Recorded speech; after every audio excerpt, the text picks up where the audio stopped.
എന്ന് പറഞ്ഞാൽ തീർച്ചയായിട്ടും പ്രോഗ്രസീവ് ആണ് ഇൻ നേച്ചർ. പ്രോഗ്രസീവ് എന്ന് പറഞ്ഞാൽ ഒരിക്കലും അത് താഴത്തേക്ക് പോവില്ല. മദ്യപാനത്തിന്റെ ആ ഒരു ശൈലി എപ്പോഴും കഴിക്കുന്ന പെഗിന്റെ അളവ് ഒരിക്കലും കുറഞ്ഞ് എന്റെ ജീവിതത്തിൽ ഈ 25 കൊല്ലത്തിൽ ഇതുവരെ വന്നിട്ടില്ല. എത്ര കുടിക്കാമോ അത്രയും കുടിച്ചു മുകളിലേക്കേ പോയിട്ടുള്ളൂ. ആ ഒരു ഗ്രോത്ത് ഗ്രാഫ് എപ്പോഴും മുകളിലേക്ക് തന്നെയാണ് കാണിച്ചിട്ടുള്ളത്. അതുകൊണ്ട് ഈ ഒരു രോഗം എപ്പോഴും പ്രോഗ്രസീവ് തന്നെയാണെന്ന് ഞാൻ വിശ്വസിക്കുന്നത്. ബിഗ് ബുക്കിലും അങ്ങനെ തന്നെയാണ് അത് വളരെ ക്ലിയർ ആയിട്ട് എഴുതിയിരിക്കുന്നത്. പ്രോഗ്രസീവ് ഇൻ നേച്ചർ ആണെന്നുള്ളത്. അതുകൊണ്ട് റോക്ക് ബോട്ടം എന്നുള്ളത് depends on person to person. ഓരോ ആൾക്കാരുടെ ഇതനുസരിച്ചിരിക്കും അത്.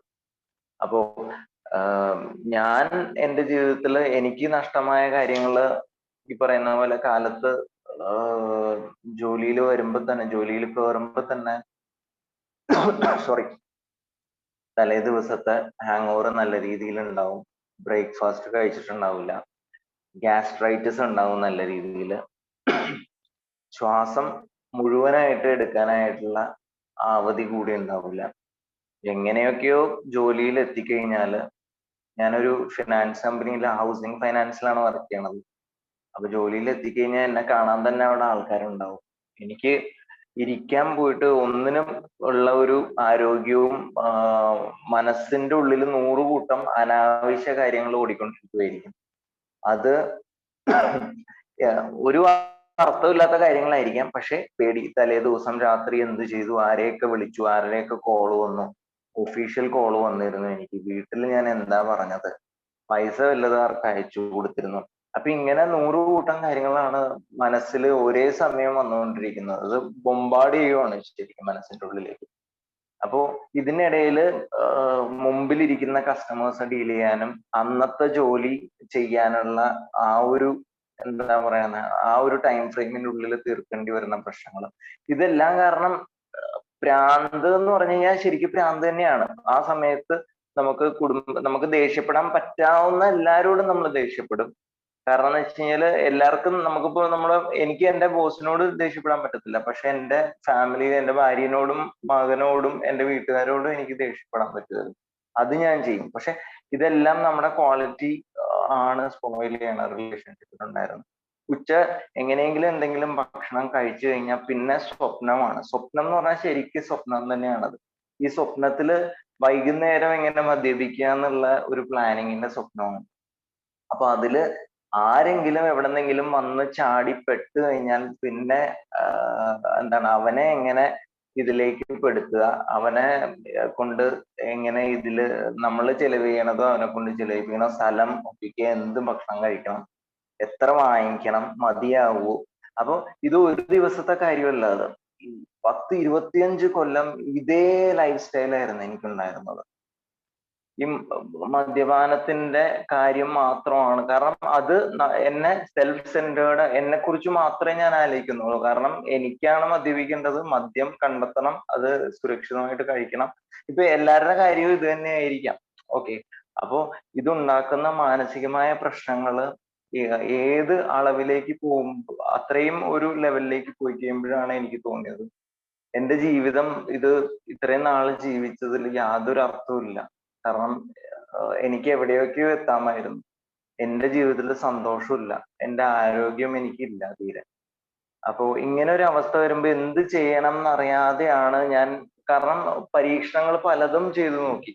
കാരണം വെള്ളം ഒഴിച്ചു കുടിച്ചു, വെള്ളം ഒഴിക്കാതെ കുടിച്ചു, ബിയർ കുടിച്ചു, വിസ്കി കുടിച്ചു, ബ്രാൻഡി കുടിച്ചു, വാങ്ങിച്ചു വെച്ച് 2 പെഗ് കഴിച്ചു, ബാക്കി അലമാരിയുടെ ലോക്കറിലിട്ട് പൂട്ടി വെച്ചു, എന്നിട്ട് താക്കോല് ഭാര്യനെ ഏൽപ്പിച്ചു. പക്ഷെ എന്തെങ്കിലും കാരണം പറഞ്ഞ് പിന്നെ അത് ഞാൻ തന്നെ പോയി എടുക്കും. ഒരു ദിവസം കറക്റ്റ് 3 പെഗ് അടിച്ച് 4 പെഗ് അടിച്ച് നിന്ന് കഴിഞ്ഞാല് 3-ാം ദിവസം ആ കുപ്പിയും തീരും, അടുത്ത കുപ്പി വാങ്ങിക്കുകയും ചെയ്യും.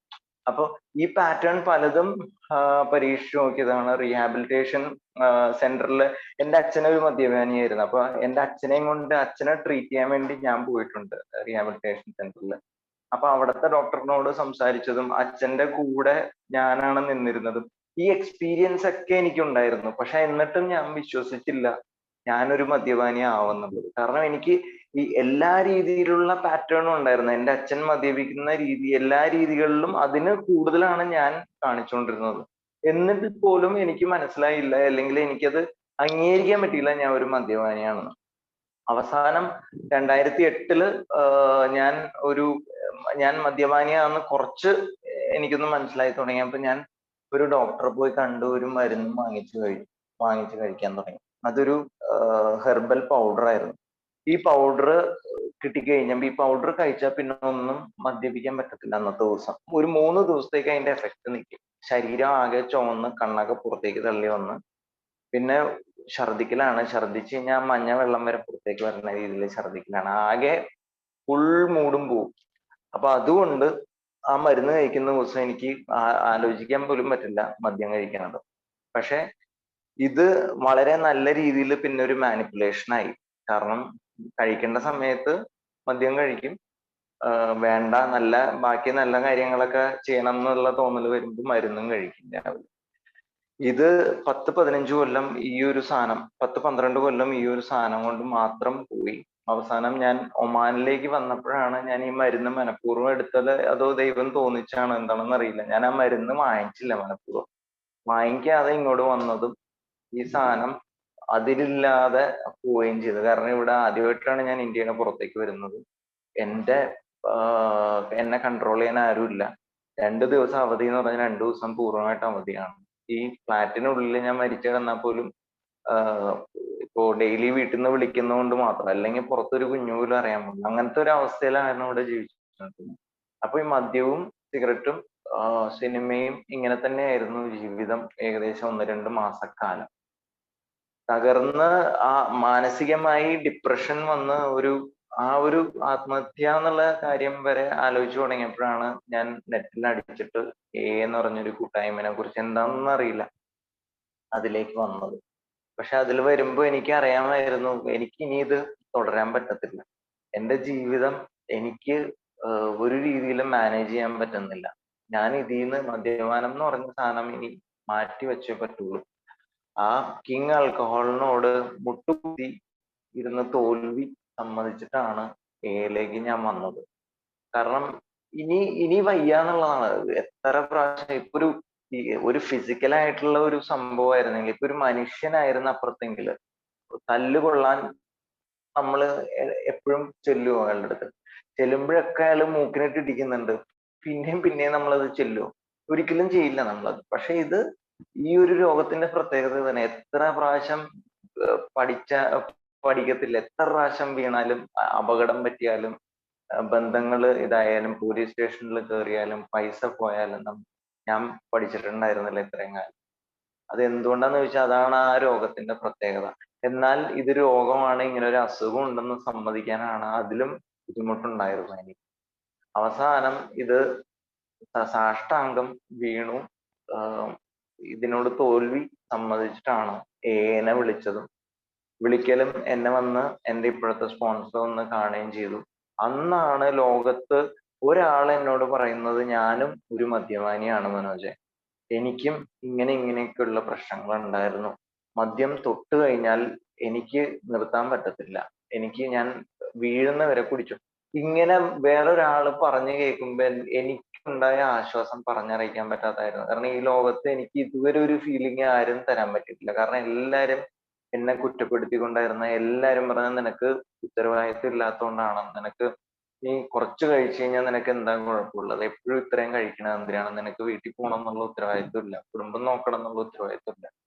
പക്ഷെ എൻ്റെ ഉള്ളിലുള്ള ഫീലിംഗ്, എൻ്റെ ഉള്ളിലുള്ള മനപ്രയാസം ആരോട് പറയും അറിയില്ലാത്ത എത്രയോ കാലം ഉണ്ടായിരുന്നു. അപ്പൊ ഇങ്ങനെ ഒരു ആള് വന്ന് ഇത് പറയുമ്പോൾ എനിക്കുണ്ടായ റിലീഫ് പറഞ്ഞറിയിക്കും. പിന്നെ മീറ്റിംഗ് റൂമിനകത്ത് കയറുമ്പോൾ 10 പേര് 15 പേര് പെണ്ണുങ്ങൾ ഉൾപ്പെടെ ഇരുന്നിട്ട് അവരുടെ കഥകള് അല്ലെങ്കിൽ ഒരു മദ്യപാനിയാണെന്ന് പറയുമ്പോൾ എനിക്ക് മനസ്സിലാക്കിയത് എനിക്കുള്ളത് ഒരു രോഗമാണ്. ഒരു ക്യാൻസറോ വേറെ ഹൃദയാഘാതമോ എന്ത് രോഗം ഒരാൾക്കുണ്ടെങ്കിലും പുറത്തുനിന്ന് സിമ്പതി നിഷ്പ്രയാസം ആൾക്കാരുടെ നിന്ന് കിട്ടും.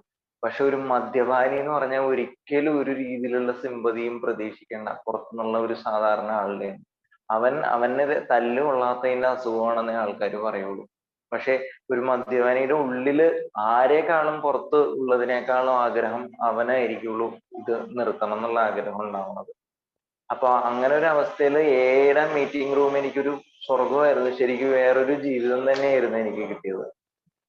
അപ്പൊ എയിലേക്ക് വന്നു കഴിഞ്ഞപ്പോഴാണ് എനിക്ക് മനസ്സിലായത് ഈ പവർലെസ്നെസ്സിന് എന്തോരം വിലയുണ്ടെന്നും ഇത് എന്തോരം മാറ്റം എൻ്റെ ജീവിതത്തിൽ കൊണ്ടുവരാൻ സാധിക്കുന്നുള്ളത്. അങ്ങനെ പിന്നെ ഞാൻ ഒരു അൺമാനേജബിലിറ്റി ലിസ്റ്റ് ഉണ്ടാക്കി. എൻ്റെ ജീവിതത്തിൽ എന്തൊക്കെ കാര്യങ്ങളാണ് എനിക്ക് മാനേജ് ചെയ്യാൻ പറ്റാതെ വന്നത്. ഇപ്പൊ ഞാൻ നേരത്തെ പറഞ്ഞ കാര്യങ്ങളൊക്കെ തന്നെയാണ് എൻ്റെ റിലേഷൻഷിപ്പിലെ കാര്യങ്ങള്. എൻ്റെ കാലത്ത് തൊട്ട് വൈകിട്ട് വരെ എൻ്റെ മാനസികമായ സംഘർഷങ്ങൾ എന്തിലൂടെയൊക്കെയാണ് ഞാൻ പോയിരുന്നത്. അതോട് കൂടി തന്നെ അതിനെ ബന്ധപ്പെടുത്തി എന്തൊക്കെ കള്ളങ്ങളാണ് എനിക്ക് പറയേണ്ടി വന്നത്, എന്തൊക്കെ അഴിമതികളാണ് ഈ പൈസ എടുത്തു കുടിക്കുന്നതിന്റെ തീർക്കാൻ വേണ്ടിയിട്ട് എന്തൊക്കെ കടങ്ങളാണ്, അഴിമതികളാണ് എനിക്ക് ചെയ്യേണ്ടി വരുന്നത്. സത്യസന്ധത, ഇന്റഗ്രിറ്റി എല്ലാം നഷ്ടപ്പെട്ടിരുന്നു ജീവിതത്തിൽ. അപ്പൊ അങ്ങനെ ഒരു അവസ്ഥയില് പവർലെസ്നെസ് എന്ന് പറയുന്ന ആദ്യത്തെ സ്റ്റെപ്പ് തന്നെയാണ് എന്നെ ഇവിടം വരെ എത്തിച്ചതും ഈ പുതിയ മദ്യപാനികളെ സഹായിക്കാനായിട്ട് എന്നെ കൂടെ നിൽക്കുന്നതും എല്ലാം ആ ആദ്യത്തെ സ്റ്റെപ്പാണ്. എന്നാൽ റോക്ക് ബോട്ടം ആയിട്ടില്ല എന്നുള്ളൊരു കാരണം എവിടെന്നോ എൻ്റെ തലയിൽ കയറിയിട്ടുണ്ടായിരുന്നു.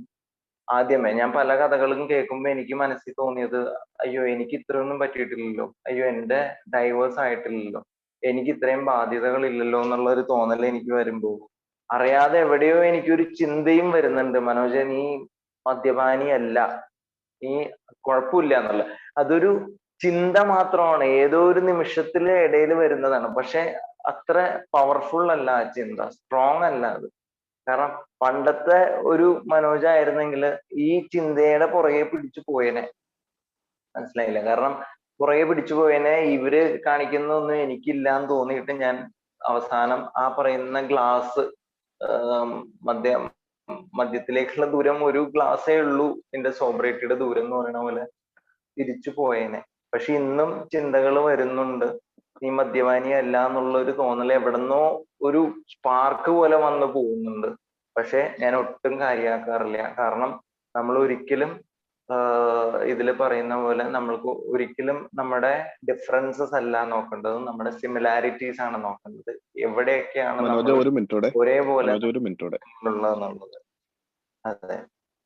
അപ്പോ അതാണ് പവർലെസ്നെസ്സിനെ കുറിച്ച് പറയാനുള്ളത്.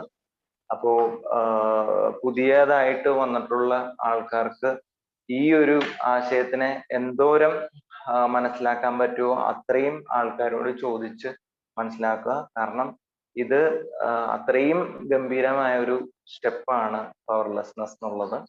കാരണം നമ്മള് ഇത്രയും നാള് പയറ്റിക്കൊണ്ടിരുന്ന നമ്മുടെ ബില്ലിനെ മാറ്റിവെച്ച് നമ്മൾ സാഷ്ടാംഗം നമ്മൾ പറയുകയാണ്, നമ്മളിനി യുദ്ധം ചെയ്യാനില്ല, ആ ഭാഗത്തേക്ക് ഇനി വരുന്നില്ല, നമ്മളെ വിട്ടേക്കുന്നുള്ളൊരു രീതിയിൽ നമ്മൾ അക്സെപ്റ്റ് ചെയ്യുവാണ് ആ ഒരു സ്പ്യൂരിയസ് ഡ്രിങ്കിനെ, അതേപോലെ തന്നെ അതുകൊണ്ടുണ്ടായ എല്ലാ സിറ്റുവേഷൻസിനെയും. ഇത്രയും പറഞ്ഞുകൊണ്ട് നിർത്തുന്നു.